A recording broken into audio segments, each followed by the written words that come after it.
12번째 시간이 되겠습니다. 지난 시간에 행정법이 성문법주의에서 이론적 근거를 중심으로 해서 여러분한테 말씀드렸는데요. 오늘 이 시간에는 헌법적 근거, 그 다음에 성문법주의 한계 등을 중심으로 해서 여러분한테 말씀을 드려보도록 하겠습니다. 우선 헌법적 근거로는 행정조직의 어떤 그 법률주의라는 개념으로 이해할 수 있는 것이 있는데 헌법 96조하고 100조에서 우리가 연상해 볼 수 있습니다. 그래서 이 96조는 정부조직법에 관한 것으로서 행정각부의 설치 조직과 직무 범위는 법률로 정하도록 이렇게 하는 그런 헌법 조문이 되겠습니다. 100조는 소위 그 감사원에서 설치 근거, 직무 범위에 관련된 그런 헌법 조문이 되겠습니다. 감사원이 조직 등은 법률로 정한다는 그런 행정조직의 법률주의를 우리가 연상해 볼 수 있고요. 그 다음에 행정작용의 법률 유보. 무슨 말이냐면 행정, 중앙행정이든 지방행정이든 무수 분리로다가 국민이 자유와 권리를 무시하거나 아니면 제한하거나 이렇게 할 수 없는 것이고 일정한 테두리 범위 내에서만 행정작용이 이루어질 수 있다고 보는 것입니다. 만약 독재 정부라면 무소불위로 이런 거 무시하고 할 수 있기 때문에 그래서 헌법에 관한 그런 어떤 그 행정작용이 이루어질 수 있다고 보는데 자유민주주의 법치주의 국가에서라면 헌법 23조 3항 59조 등에 의해서 임의적으로 무제한적으로 마음대로 할 수 없게 된다는 것입니다. 그래서 헌법 23조 3항의 경우에는 어떤 기본권의 제한을 하는 경우에 어떤 한계 우리가 조문이라고 볼 수 있는데 공공 필요에 의해서 재산권이 수용, 사용 또는 제한 및 그에 대한 보상은 법률로 정한다. 그리고 정당한 보상이 이루어져야 된다라는 그런 규정을 두고 있습니다. 최근에 언론 보도에 따르면 여당 당선자 중 한 분께서 소위 토지 공개념에 대한 헌법 개정 논의가 필요하다는 식으로다가 인터뷰한 내용이 언론에 오르내리고 있습니다. 사실은 토지 공개념에 대한 그 필요성 이런 것이 제시된 시점은 여러분 아시는 바와 같이 88 올림픽을 전후해서 전국이 어떤 땅값이 폭등하는 그런 상황이었거든요. 그 당시 노태우 정부 하에서 토지 공개념의 어떤 필요성이 있어가지고 그때 이 행정법 관계의 석학들을 중심으로 한 이 어떤 토지 공개념 도입을 저도 면밀하게 검토했지만은 그 이후에 당시 어떤 정권적 차원에서 토지 공개념에 따른 어떤 긍정적 이론에 입각해서 개인의 어떤 재산권의 수용, 사용 또는 제한에 따른 이런 조치가 물론 법률의 근거에서 이루어졌지만은 나중에는 전부 헛수고됐던 것으로 소위 유언 판결이 내려졌던 사례들을 연상해 볼 수 있습니다. 그래서 여당 당선인께서는 그런 사정을 나름 알고 계셔서 그런지 모르겠는데 어떤 그 헌법 개정을 통해서 재산권의 어떤 그 수용 사용 제한에 대한 어떤 그 공권력의 행사를 일반화시켜 놓겠다라는 그런 생각을 피력한 것으로 알고 있는데, 자유민주주의와 시장 경제를 이 제일로 하고 있는 헌법의 어떤 그 기치를 전제로 할 경우, 물론 당선인으로서 어떤 그 포부를 갖고 토지 공개념 도입 논의를 발설하긴 했습니다만은, 물론 헌법 개정 자체도 쉽지 않을 뿐만 아니라 그 제도 자체를 도입하는 경우에서도 어떤 파장 등등을 생각한다면 자본주의 질서를 유용한 것으로 받아들이고 있는 대한민국이라면 전혀 간단치 않을 것이다 하는 그런 점을 여러분한테 말씀을 드려보겠습니다. 물론 제가 강의 시간에 그 당시 제가 소위 그 국토계획법을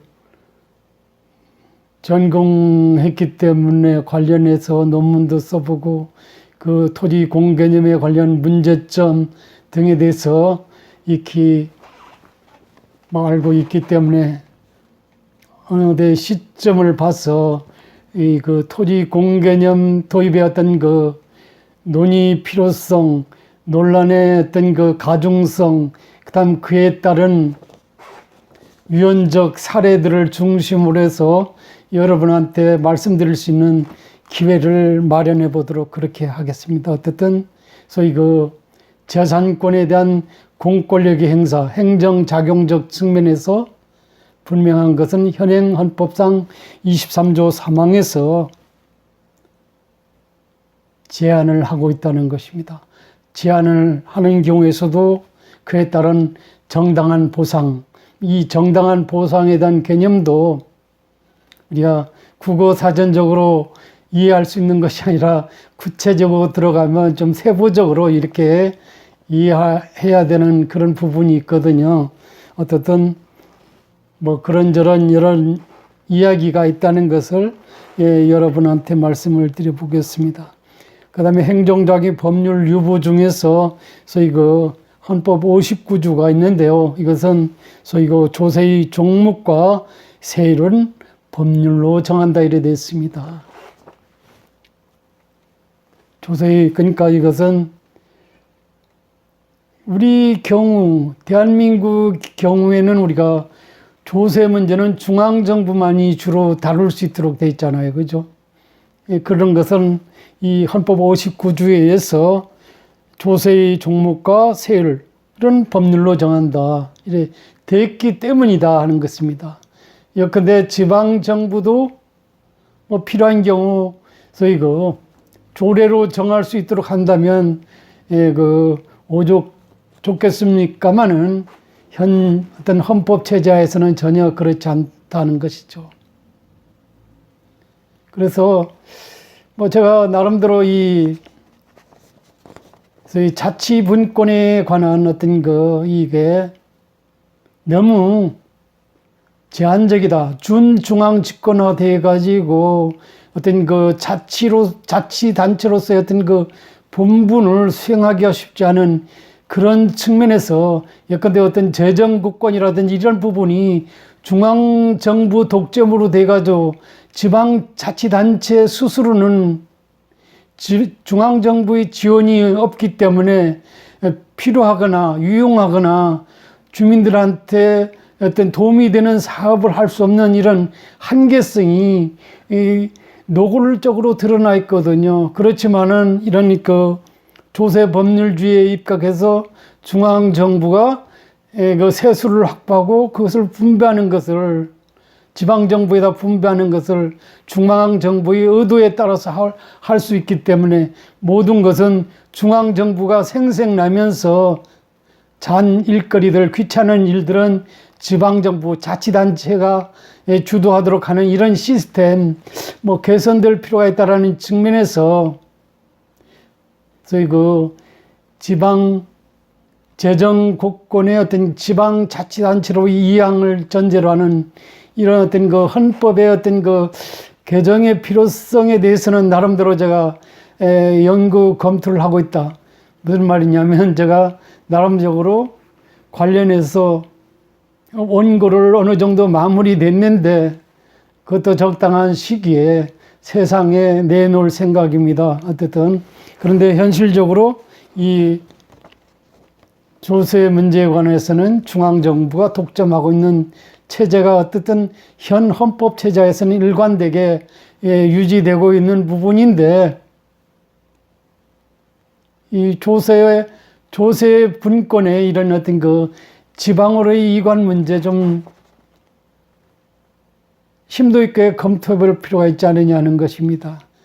왜냐하면 이 조세 분권의 지방이 이양이 되지 않음으로써 반쪽짜리 지방자치가 현실화되어 있잖아요. 그런데 우리가 선준 지방자치단체들을 우리가 구체적으로 검토해 본다면 이 재정 분권에 대한 지방 이양이 일반화되고 있는 추세가 역력하다는 점에 비춰보건대 우리 경우는 아직까지 중앙 집권 위주로 획일화되어 있는 제도의 어떤 그 지방으로 이양 문제 뭐 신중하더라도 좀 검토의 가능성, 검토의 필요성이 있지 않느냐는 생각을 저 개인적으로 하고 있다는 말씀을 드려보겠습니다. 그 다음에 행정구제 문제. 행정구제라는 것은 우리가 행정심판이라든지 행정소송과 관련해서 우리가 연상해 볼 수 있는데 이것도 법률에 따르도록 했죠. 그죠? 법률에. 삼심제도를 두는 것. 그 다음에 어떤 이 행정소송하기 전에 어떤 집권 상급 행정관청에다 행정심판을 통해서 국민, 주민의 어떤 불이익을 보호받을 수 있는 어떤 그런 제도들을 두도록 하는 그런 점에서 헌법에서 행정심판법에 행정소송법에 근거를 제도화시켜 놓고 있다고 말할 수 있습니다. 그래서 우리가 여기서 세 가지를 본다면 어떤 조직 부분, 어떤 작용 부분이라든지 그 다음에 행정구제 부분에서 헌법에 분명히 근거를 두고 하유 법률에서 국회 제정 법률에 따라서 하도록 되어 있다는 것입니다. 그렇죠? 물론 지방자치단체 조례에 의해서 부분적으로 할 수 있는데 어떤 국리 자유와 권리 그것을 제한하는 것이 아니라 약간의 좀 중앙정부 차원에서 그것을 집행하는 그런 측면에서의 어떤 조례들이 일반적으로 되어 있다는 것이죠. 그죠? 일반적으로 조례를 근거해서 그렇게 처리할 수 있도록 됐다 하는 것을 우리가 연상해 볼 수 있습니다. 그래서 지난 시간하고 이번 시간에서 우리가 성문법주의, 행정법이 성문법주의를 우리가 익혔는데, 무한정으로 이게 성문법이 허용되는 것은 아니다 하는 것입니다. 한계 상황이 있다는 것입니다. 관습법에 의해서라든지 아니면 어떤 대법원이나 어떤 헌법재판소의 어떤 판결, 선판례에 의해서 아니면 우리가 조리라는 것이 있거든요. 법이 일반 원칙이라고도 말할 수 있는데 보통 상식으로서 이러이러한 관점에서 보건데 이게 합당하다 보는 그런 이치적인 그런 것을 우리가 조리, 법이 일반 원칙 이런 것을 우리가 나중에 우리가 배울 수 있는 것인데 예컨대 신뢰보의 원칙, 비례성의 원칙, 그 다음에 평등의 원칙 이런 것들을 우리가 조리라는 그런 개념으로 우리가 뒤에서 성문법의 어떤 한계로서 성문법주의 어떤 그것을 제한시키는 하나의 어떤 근거로서 우리가 배우게 된다, 익히게 된다는 점을 여러분한테 말씀드릴 수 있을 것 같습니다. 그래서 성문법주의는 관습법, 판례법, 조리등과 같은 불문법, 성문법의 불문법이죠. 지난 시간에 제가 말씀드렸잖아요. 그죠? 성문법으로는 어떤 문서화된 어떤 그런 것, 불문법은 그렇지 않은데 하나의 법적인 어떤 근거로서 삼을 수 있는 경우죠. 그죠? 그리고 성문법주의를 택하고 있는 나라일지라도 불문법적인 것이 있을 수 있다 그랬잖아요. 그죠? 그 다음에 영미와 같이 불문법주의가 일반화된 나라의 경우도 성문법을 국회에서 제정 아니면 지방자치단체를 통해서 만들어서 근거 삼아서 행정조직, 행정작용, 행정구제의 영역에서 사용될 수 있다고 제가 여러분한테 말씀드린 바가 있습니다. 그렇죠? 그래서 성문법, 왜냐하면 국회의원들의 머리 천재들 아니잖아요. 그렇죠? 그래서 전지전능하지 않을 수 있고 국민들이 필요에 의해서 입법이 이루어지는 것이 다반사라고 본다면, 근데 최근에 소위 디지털 혁명 시대, 4차 산업혁명 시대에 디지털 산업 육성을 통해서 국가의 경제의 어떤 발전을 도모하겠다라는 뜻있는 분들의 어떤 필요성에 의해서 법을 만들어 달라고 그럴 경우 오히려 국회의원들이 자기네 표 떨어질까 봐서 법을 안 만들어주는 경우도 있고, 법을 만들어 주는데 생색만 내고, 그리고 그 디지털 산업을 추진하기 위해서 하고자 하는 그분들을 뭉개버리는 이런 입법을 하는 경우가 최근에 발생했잖아요. 여러분 알고 있는 타다금지법이 있잖아요. 그죠? 왜냐하면 택시기사 분들의 어떤 표를 의식해서 미래의 어떤 먹거리 산업 육성을 위한 소위 공유 경제의 시스템의 활성화를 위한 측면에서 관련 입법이 필요함에도 불구하고 국회가 뭉개버린 그 사태를 우리가 연상해 볼 수 있잖아요. 그죠? 너무나 잘못된 국회의원들이 행태다. 국회의원들은 국민을 위해서 일을 해야 되거든요. 근데 요새 국회의원 뽑히는 사람들 보면 대통령의 어떤 마지막 임기를 잘 마무리할 수 있도록, 소위 보디가드 개념으로서의 국회의원들이 많이 양산되고 있고, 어떤 특정 정파 이익을 위해서 국회의원들이 당선되는 경향이 있고, 대의 정치를 진정으로 바란다면 국민을 위한 일꾼을 각 정당 차원에서 공천을 해서 당선시키도록 해야 되는데, 자신들의 이익이라든지 정파 이익이라든지 대통령 임기 보장을 위한 그런 국회의원들이 많이 양산되기 때문에 솔직히 300명 국회의원들 국민을 위해서 일하는 부분은 마지못해서 하는 부분이 많을 것이라고 봐집니다. 표 안 떨어지는 수준에서 하는 경향들이 있다 본다면 대단히 좀 문제스럽다고 하지 않을 수 없습니다. 그러면 행정법이 성문법주의를 택한다 하더라도 현대의 양적 확대와 강화로 그 규율 대상이 광범위하고 다양해서 모든 행정 형상을 성문법으로 규율하는 것이 곤란하다. 맞는 얘기죠, 사실은. 그죠? 근데 어떤 시대의 흐름이라든지 시대의 상황에 비춰보건대 가능하면 규제적 중심적인 어떤 입법은 좀 안 만드는 것이 오히려 국가 발전이라든지 경제 발전, 국민이 생활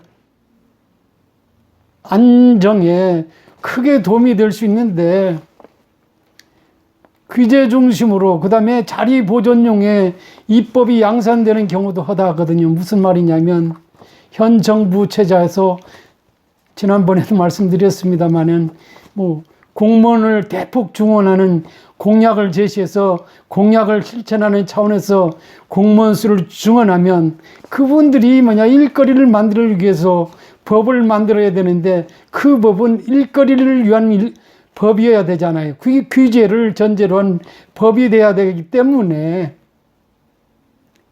시대 상황에 역행되는 입법이 양산될 가능성이 있다는 것입니다.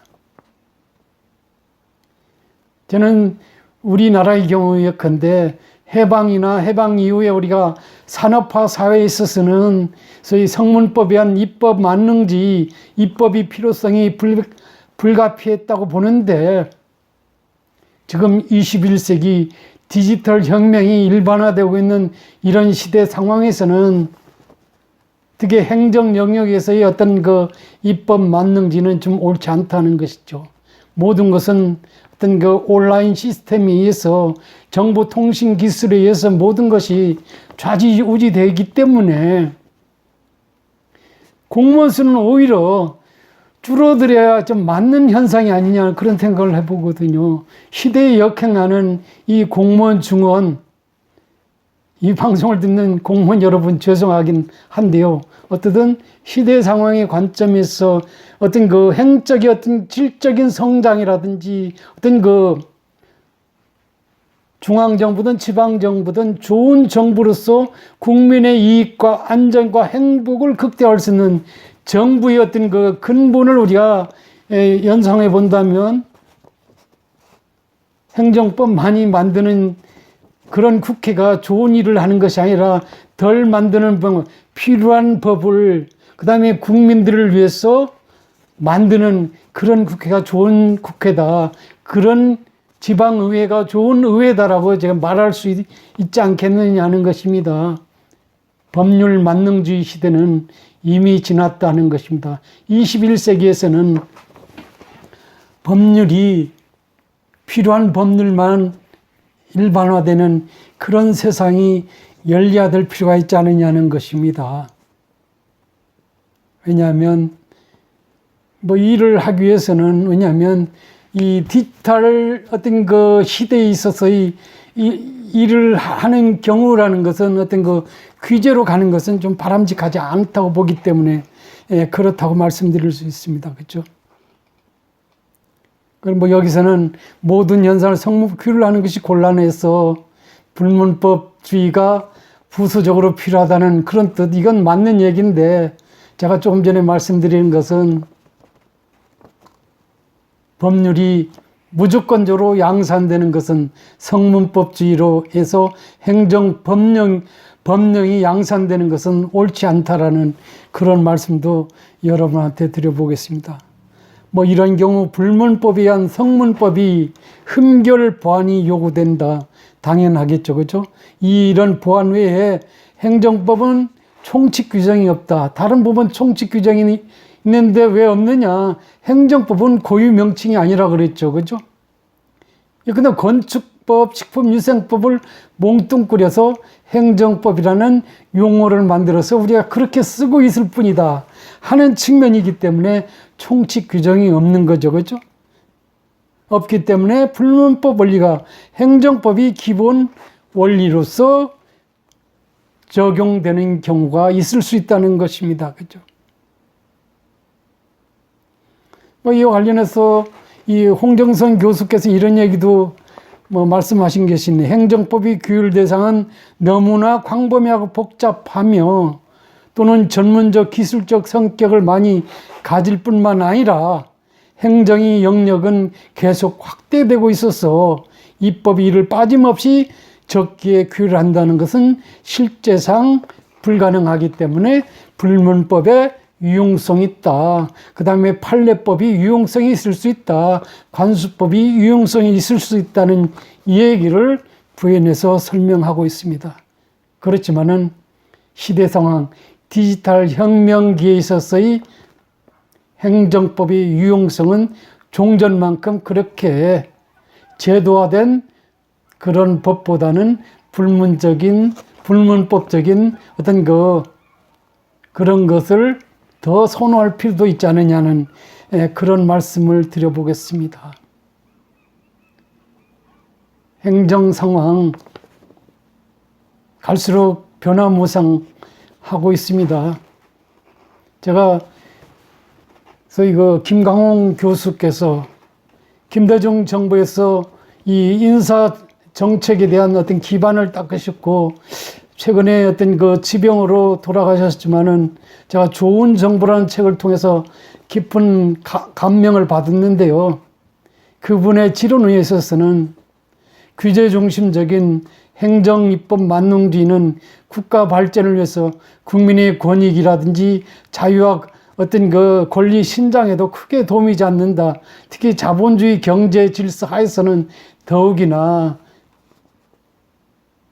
규제 만능주의, 행정법 만능주의 정부는 좋은 정부가 아닐 수 있다라는 그런 언급을 제가 의미심장하게 받아들이고 있다는 점을 여러분한테 말씀드려 봅니다. 오늘도 벌써 26분이 지났네요. 오늘도 좋은 하루 되시기 바랍니다. 감사합니다.